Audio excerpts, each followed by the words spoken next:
So today is kind of a lazy Sunday and I have some roles I need to develop. So I thought I'd bring you guys along and show you my process.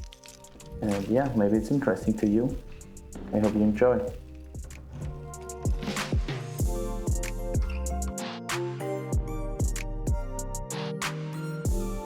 The first step when preparing your film is to get the film leader back out of the cartridge again.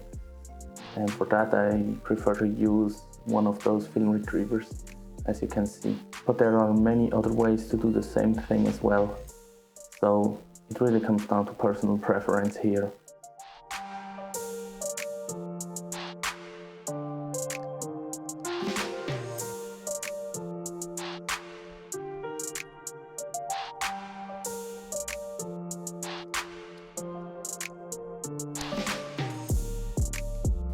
Once the film leader is out again, I cut it off in kind of a round shape, so the film is less likely to catch an edge when winding it onto the reel.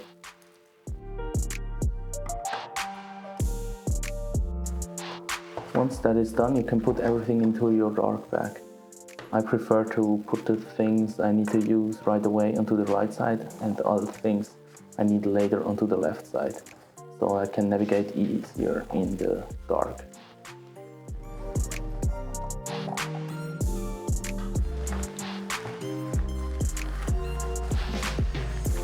And then you are already fully prepared to put your film onto the reel.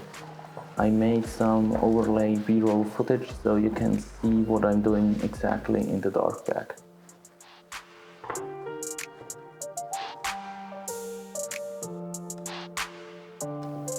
After messing around with many different kinds of tanks, I finally got one of those Yobo tanks, and it's by far the easiest one to use.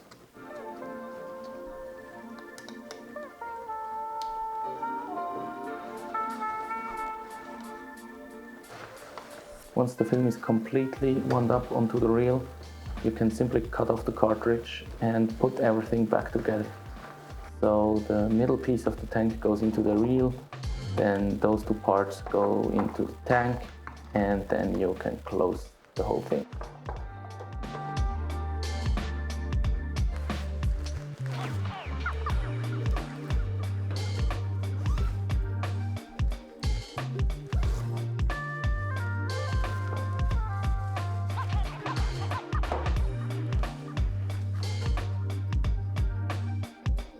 The next step is to prepare our chemicals. So I already have prepared my fix and my stop path, so I just need to prepare the developer. For that I use the Massive Dev app, which makes your life a whole lot easier. But you can also use their website. So here I'm choosing my film stock. After that you can choose your developer and set the ISO you shot your film with. After that the app will give you the correct amount of water and developer you need to mix, and also the developing times you need.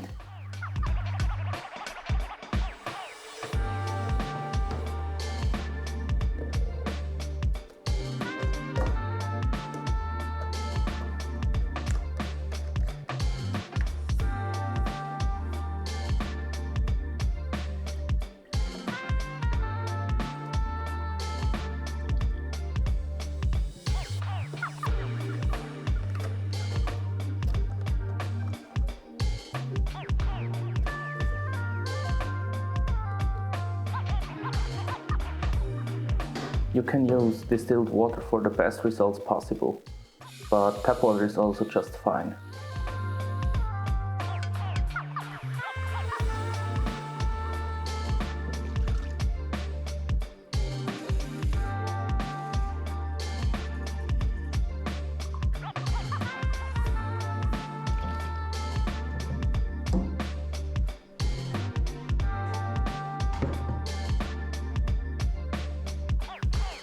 The lid of the Yobo tank is actually a pressure indicator. So you can pop that thing, and if the pressure in the tank gets too high, it will pop back up and let you know that you need to release some pressure from the tank. I then pour the developer into the tank, close the lid and agitate the whole thing for 1 minute.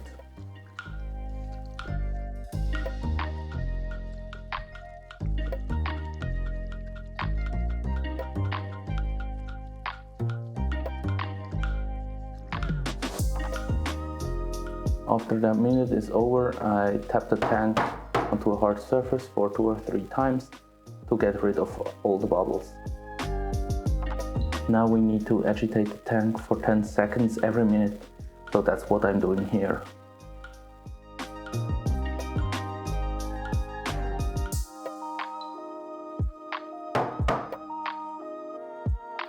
The 8 minutes developing time are now over, so I pour out the developer and pour in the stop bath. And then you need to agitate the tank again for 1 whole minute.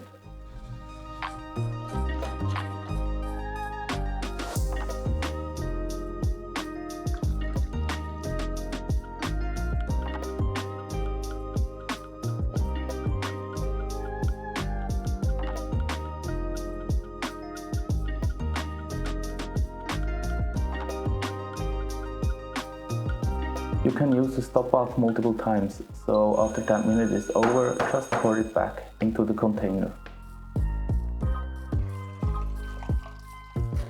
After the stop bath, we need to fix the film. So again, pour that in and agitate for a whole minute.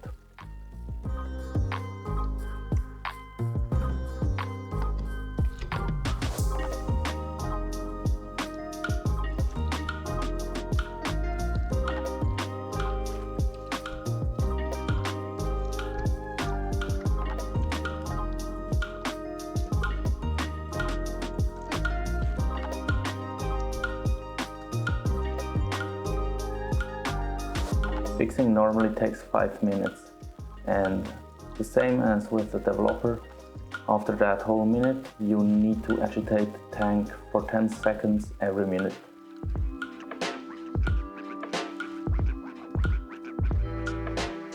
And when those 5 minutes are over, just pour the fixer back into its tank, because you can also use it multiple times, same as with the stop bath.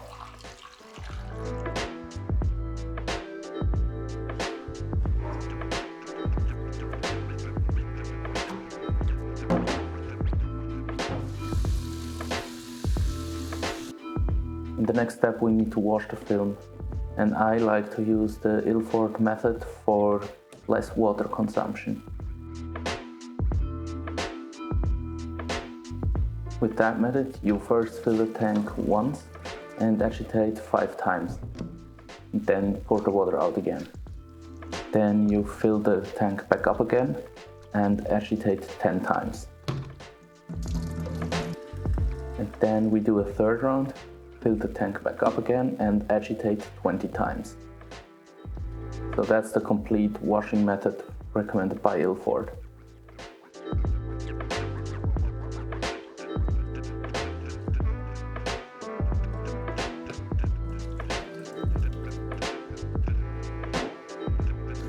But just to be extra sure, I do a 4th round and agitate the tank 30 times.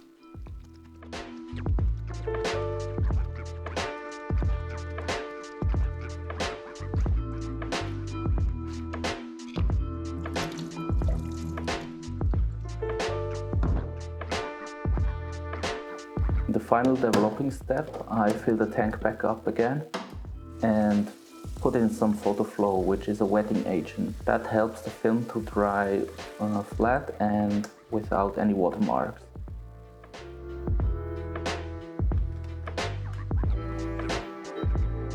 I make sure both liquids are well mixed together, and then I leave the film in that for about 2 minutes. And that's it. Now we have successfully finished developing a roll of ILFORD HP5 pushed one stop.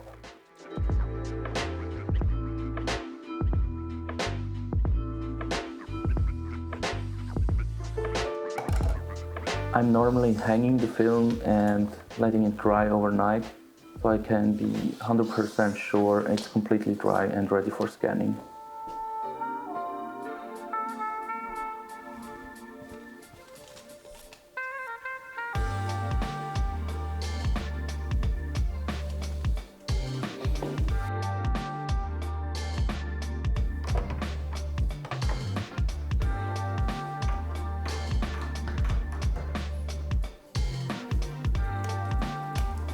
Before scanning, I wipe the film with an anti-static cloth to get rid of as much dust as possible.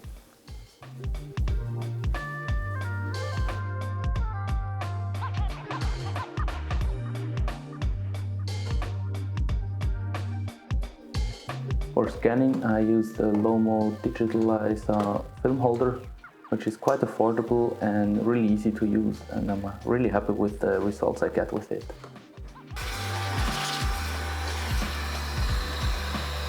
Oh yeah, and that electronic duster is just golden.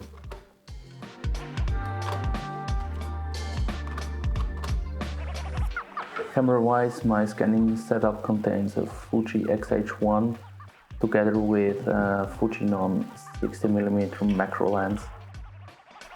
But I will switch the lens soonish, because if you have ever used a native Fujinon lens, you know how bad the manual focus is.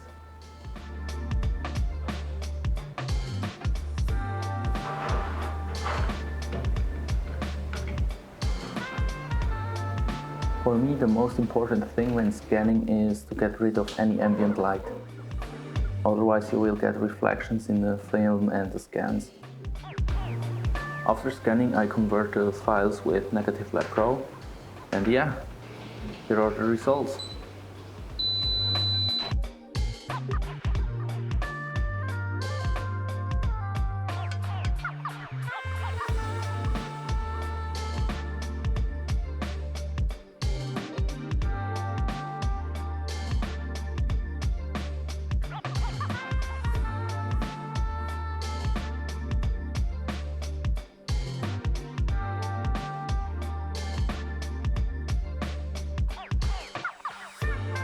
I hope you enjoyed this video and that you found it somehow interesting to see my process. Please leave a comment down below if you have any questions, and we see each other in the next one. Peace.